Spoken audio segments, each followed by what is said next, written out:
A filosofia da linguagem, como as palavras e as frases são significativas e como podemos entender uns aos outros.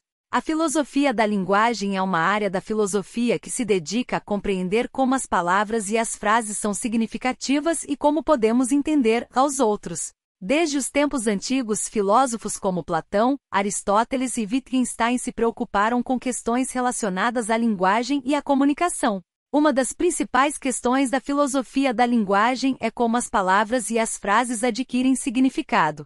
Essa é uma questão complexa, que pode ser abordada de diferentes formas. Algumas teorias, como o referencialismo, afirmam que as palavras têm significado porque se referem a objetos ou conceitos no mundo real. Outras teorias, como o contextualismo, argumentam que o significado das palavras depende do contexto em que são usadas. Além da questão do significado, a filosofia da linguagem também se preocupa com a comunicação entre as pessoas. Como podemos entender uns aos outros apesar de nossas diferenças culturais, linguísticas e pessoais? Essa é uma questão fundamental em áreas como a tradução, a interpretação e a educação.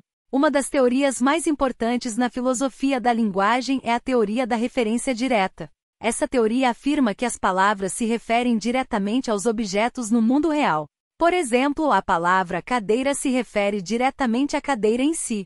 No entanto, essa teoria tem sido criticada por não explicar adequadamente como as palavras podem ser usadas em diferentes contextos e como podemos entender aos outros, mesmo quando usamos as palavras de forma não literal. Em resumo, a filosofia da linguagem é uma área da filosofia que se dedica a compreender como as palavras e as frases são significativas e como podemos entender aos outros. A questão do significado das palavras, a comunicação entre as pessoas e a teoria da referência direta são algumas das principais questões discutidas na filosofia da linguagem. Para encontrar respostas para essas questões, filósofos desenvolveram diferentes teorias e perspectivas, que continuam sendo debatidas e atualizadas até os dias de hoje.